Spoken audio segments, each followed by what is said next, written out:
Josué 24, 14 e 15. Preste atenção na leitura. O versículo 15 é exatamente aquele texto do acampamento. E como eu estou estudando para o acampamento, eu vou dar uma palhinha de alguma coisa aqui que Deus me falou esses dias. E a Bíblia diz o seguinte: Agora, pois, temei ao Senhor, e servi-o com integridade e com fidelidade. Deitai fora os deuses, os quais serviram vossos pais, da além do Eufrates, e no Egito, e servi ao Senhor. Porém, se vos parece mal servir ao Senhor, escolhei hoje. Diga para o irmão, escolhei hoje a quem servais, se aos deuses a quem serviram vossos pais, que estavam de além do Eufrates, ou aos deuses dos amorreus, em cuja terra habitais hoje. Eu, porém, e a minha casa, serviremos ao Senhor. Isso é Josué falando para o povo. Meus irmãos, Josué aqui não está falando para o mundo. Josué aqui está falando para o povo de Deus. Ele está falando para o povo que entrou na terra. Ele está falando para o povo que já habitava a terra dos amorreus. Ele está falando para um povo que teve uma experiência tremenda no deserto, a maioria deles. Enfim, ele fala para o povo de Deus. E ele fala o quê? Olha, temei ao Senhor. Se ele fala isso é porque não estava havendo esse tipo de coisa, pelo menos em todas as famílias. Servi ao Senhor com integridade, com fidelidade. Daí ele fala: jogue fora os deuses aos quais serviram vossos pais, da além do Eufrates e no Egito. Os pais, os avós dessas pessoas tinham vivido muito tempo no Egito. Várias gerações dos judeus viveram no Egito e foram se acostumando aos deuses do Egito.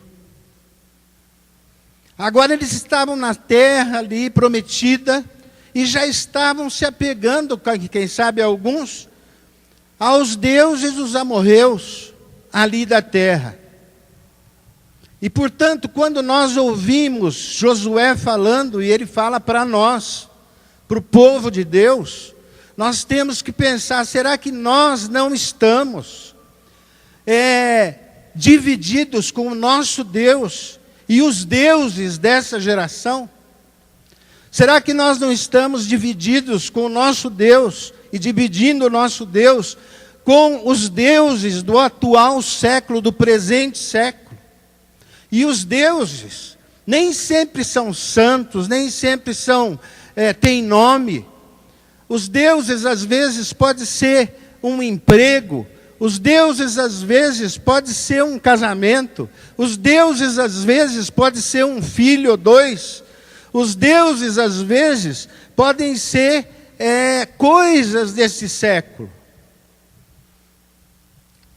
E Josué está dizendo para o povo o seguinte: jogue fora esses deuses que serviram vossos pais, que servem o atual século, que o mundo segue. E que de repente nós já começamos a pôr na cabeça o seguinte: não é tão errado, não é tão grave, mas é grave. É grave, porque o nosso Deus, nós podemos dizer que é, entre aspas, ciumento. Ele exige o primeiro lugar. Ele exige o nosso a nossa primeira atenção, a nossa honra, o nosso temor. E portanto Josué está dizendo, jogue fora. Jogue fora. Mas no versículo 15 ele diz, porém, se vos parece mal servir ao Senhor, se você não quer, e escolhei hoje a quem servais, ou melhor, escolhei hoje a quem servais, ou a Deus, em letra maiúscula, o Deus Criador, o Deus presente aqui nesse lugar, ou aos deuses em letra minúscula, os deuses desse mundo. Mas ele diz, é problema de cada um, mas eu e a minha casa serviremos ao Senhor. Você é capaz de dizer isso, repetir para os irmãos lá? Eu e a minha casa serviremos ao Senhor. Ao longo da vida com Deus, e eu sou pastor já há 35 para 36 anos, mas eu me converti aos 17, 18 anos, e hoje eu estou com...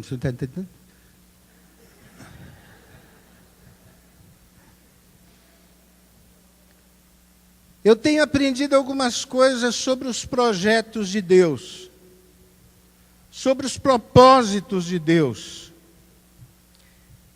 Os projetos de Deus, meus queridos irmãos,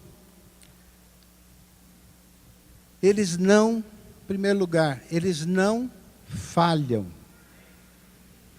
Preste atenção, os projetos de Deus, eles não falham. Diga aí para o irmão, eles não falham os projetos de Deus.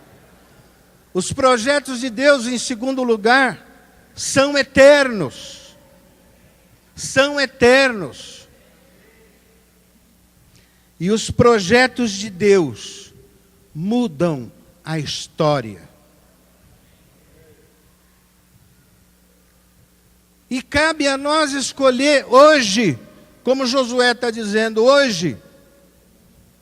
Você quer ficar com os deuses?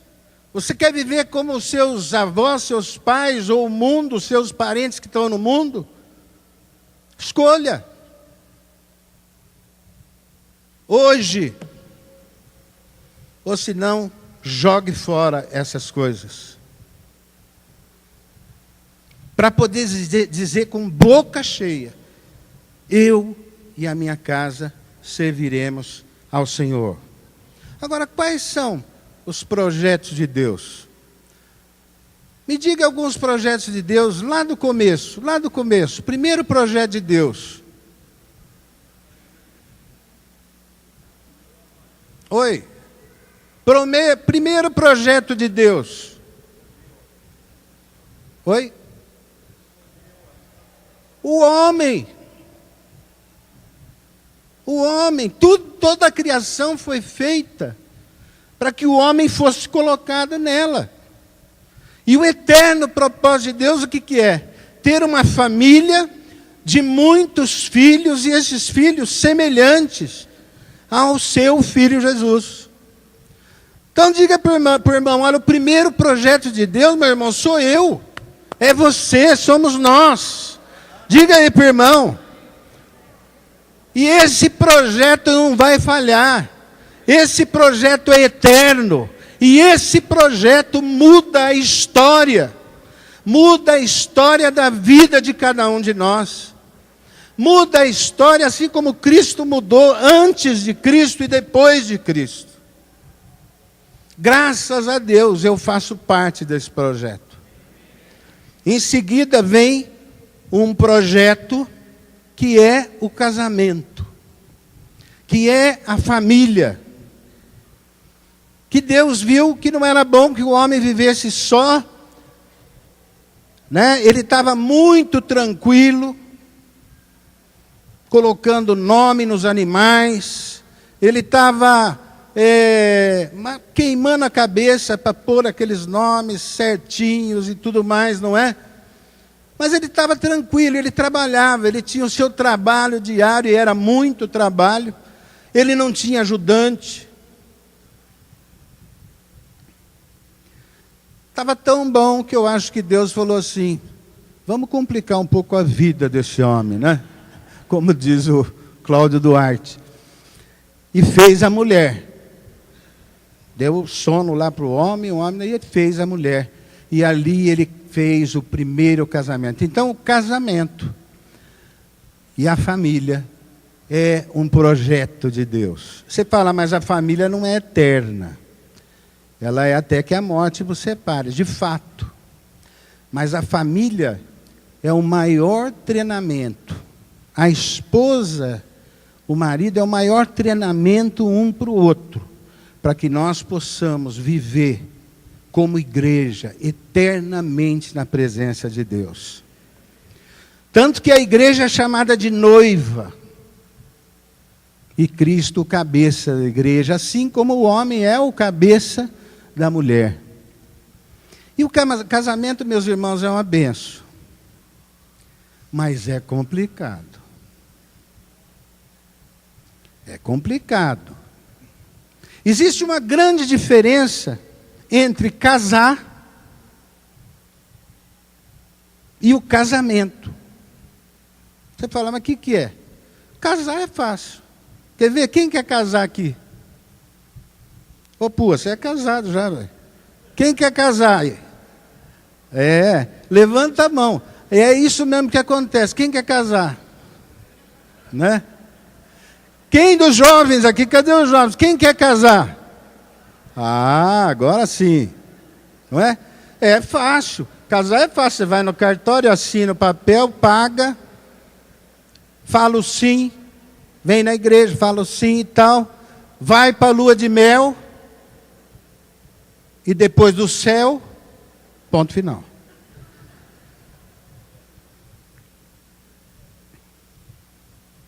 Agora, casamento é um processo.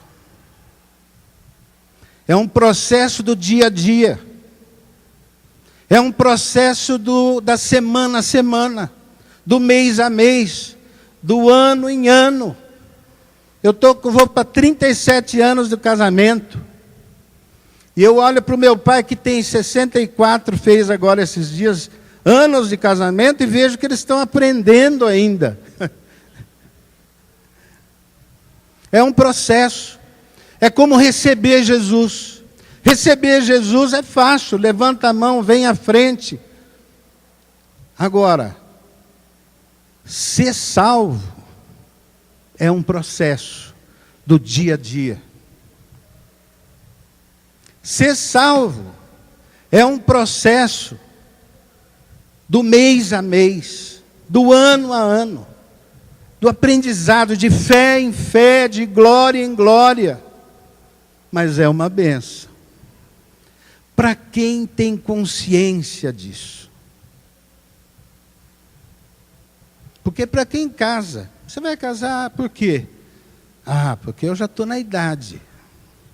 O outro, casar para mim é um sonho. Gente, casamento não é a Disney.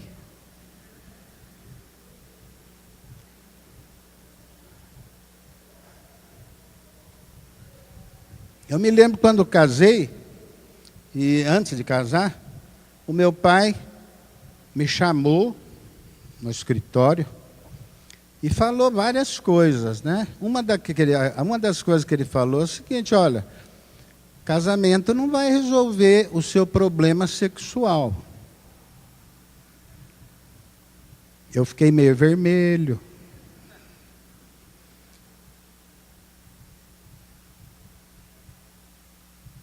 E eu pensava, eu quero casar para ser feliz. Eu já namorava também a Lília há 8 anos, né?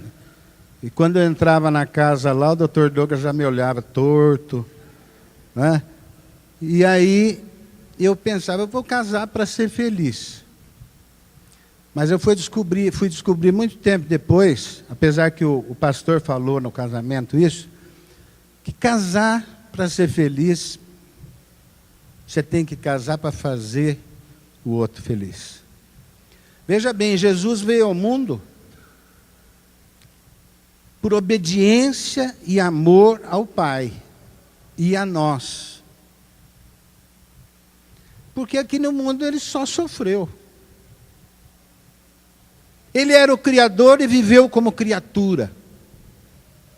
Viveu num meio pobre, simples. Nasceu num lugar que não era nem limpo. Sofreu e foi para a cruz para nos servir e para que nós pudéssemos hoje estar aqui.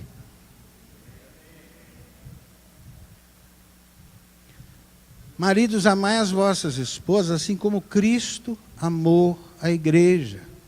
E casamento é você se dar para duas coisas: fazer a outra pessoa feliz e para formar uma família. Crescei e multiplicai-vos.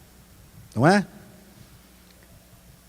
Eu dou graças a Deus porque com 30 anos de idade eu já tinha 3 filhos. Louvado seja o Senhor, porque eu aprendi muito com eles, não é? E com a esposa. Casamento não é fácil. Eu me lembro uma das primeiras crises do meu casamento. Eu não lembro se foi com 2 anos e meio, por aí.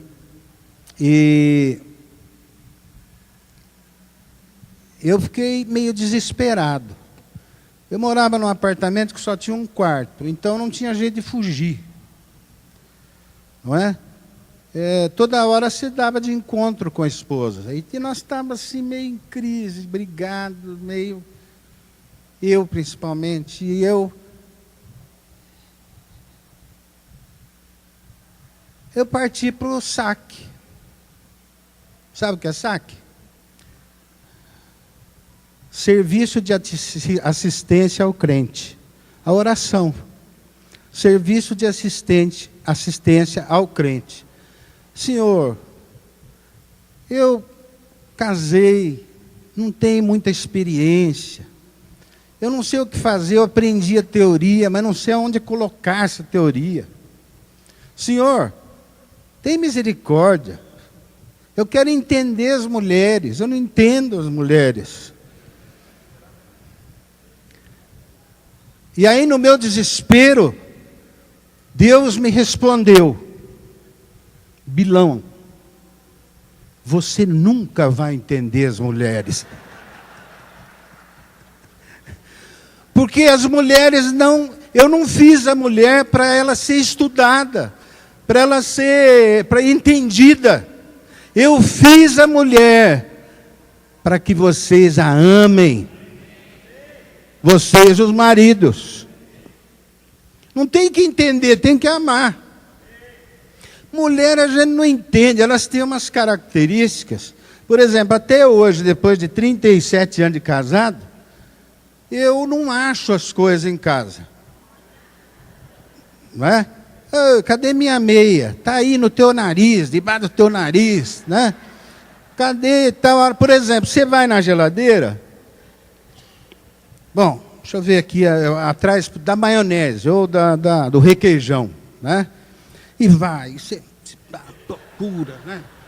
Aí você lembra, não, ela falou para tirar umas coisas, para ver se está atrás. Aí você tira aqui, tira ali, e tira, e já no desespero, você não acha. Mas olha, homem que é homem enfrenta o perigo. Aí você chama, Lilian, não precisa vir aqui, você só me fala onde está o requeijão. Mas nisso ela já vem vindo. Aí a porta da geladeira já vira um escudo, né?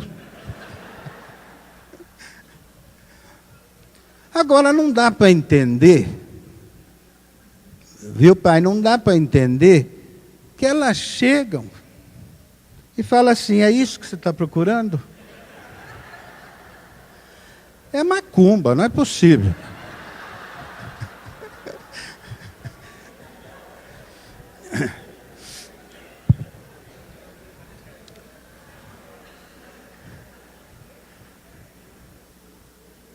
Então não dá para entender. Sabe o que você tem que fazer?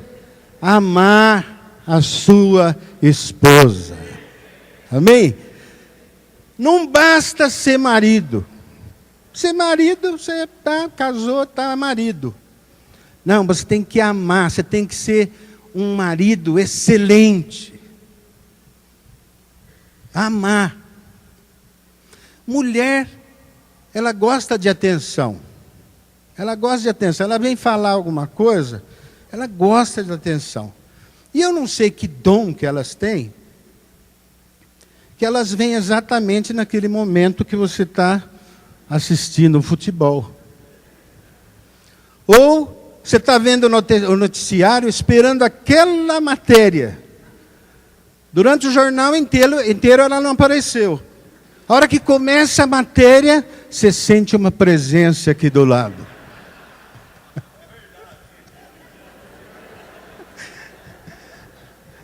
Agora, você ser marido, você fala, peraí, deixa eu...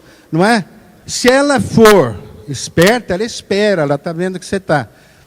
Mas se ela não for, você tem que parar tudo para ser excelente. Parar tudo e dizer, diga amor. E eu vou dizer uma coisa, maridos. Uma mulher amada faz tudo pelo homem que ela ama. Amém? Quero ouvir amém das mulheres, né? Uma mulher muito amada, ela faz tudo. Essa semana eu fiz um gesto, aliás, foi uma brincadeira. Eu arrumei a cama, de vez em quando eu arrumo a cama, né? Quando eu estou disposto, eu estico o lençol. Quando eu não estou, só arrumo a parte de cima. Mas essa vez eu arrumei tudo e pus um vasinho de flor. Ela não vinha nunca, eu escrevi um bilhete. Pus embaixo um coração, assim, Bilão e Lília. Muito mal feito, aliás. Essa mulher mandou para o mundo isso. Me complicou a vida. Teve marido que me mandou um recado assim, isso é um mau exemplo.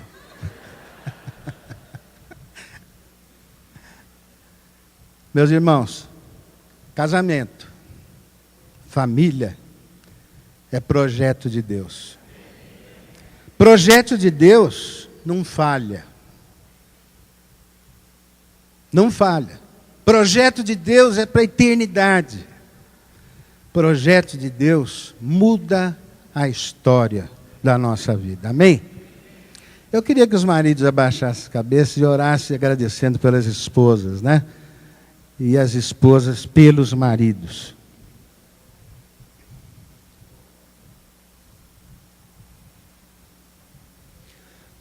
Ao longo do tempo, nós descobrimos que, e vamos descobrindo, que no mínimo 75% dos problemas do casamento não começam no casamento. Tem maridos ou esposas que chegam para a gente e dizem assim, infelizmente, abrindo um parênteses, os casais quando nos procuram, a maioria deles, eles nos procuram já em casamento na UTI. E aí fica difícil. Graças a Deus por alguns que nos procuram quando começa o problema. Ou quando está no início ainda, não é? Mas nós descobrimos que grande parte dos problemas dentro do casamento começaram antes do casamento.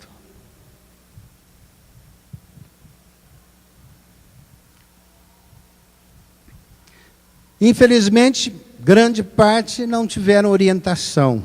E é por isso que nós damos curso de noivos, que é para que haja um conhecimento maior sobre o que é amor, sobre o que é casamento, sobre os problemas, as obrigações do marido, as obrigações da esposa, sobre criação de filhos.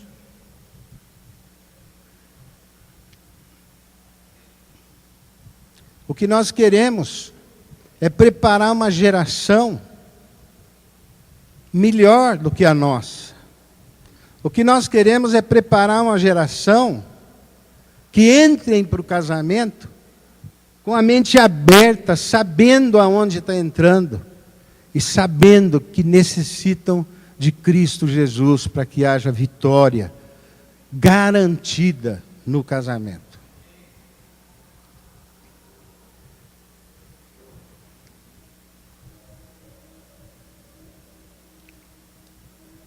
É lógico que os projetos de Deus não estão, hoje eu falei mais do casamento, falei mais aí da família, por causa do versículo que nós vamos chegar nele.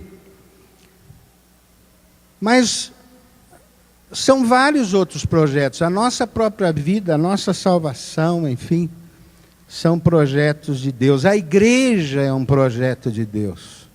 A igreja, não é impossível você viver sem a igreja. Agora, eu comparo a igreja com a família.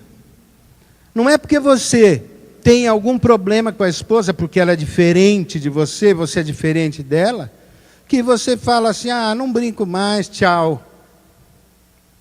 Porque isso acontece na igreja. Qualquer motivo, qualquer barreira com o irmão, eu mudo para outra igreja. Esqueço que a família de Deus é uma só. A igreja é um projeto de Deus. E os irmãos não são iguais a nós, eles são diferentes. E eu vou ter problemas com alguns, ou com muitos. Eu já tive um grande problema. O Ed. Em casa. E vocês pensam que eu estou brincando? Eu não estou brincando, não. O Ed é completamente diferente de mim. Não é? E eu sou diferente dele. Hoje eu entendo muito, mas nós tivemos muita briga. E eu apanhei muito do Ed. Porque eu tinha dó de bater nele. Não é? Ele não tinha, mas eu tinha. E aqui na igreja eu tenho aprendido muito com muitos irmãos, mas não é fácil você amar esses irmãos sem correr o risco de fazer como o mundo faz. Eu desisto desse. Lançai fora todos os deuses desse mundo. Jogue fora todas as ideias deste mundo.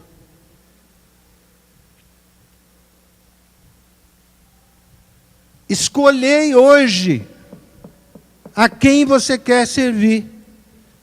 Se são essas ideias, se são esses deuses, e esses deuses eu me refiro a mim mesmo, esses deuses eu me refiro à minha família, aos meus filhos. Eu sou inimigo daquele porque é inimigo do meu filho. Eu não. Eu escolho hoje. Eu e a minha casa serviremos ao Senhor. E o Senhor, meus irmãos, o grande projeto de Deus, que é o grande propósito para as nossas vidas, é que nós aprendamos a amar a nossa esposa, os nossos filhos, os nossos irmãos em Cristo, irmãs, amá-los como eles são, suportá-los, orando por eles, considerando eles superiores a nós mesmos. Esse é o grande projeto de Deus para a eternidade, para que nós possamos ser como Jesus e vivemos com Ele para todo sempre. E a palavra está nos dizendo o seguinte: escolhei hoje. Estamos no início do ano, escolhei hoje. Quer continuar com a vida que levaram seus antepassados?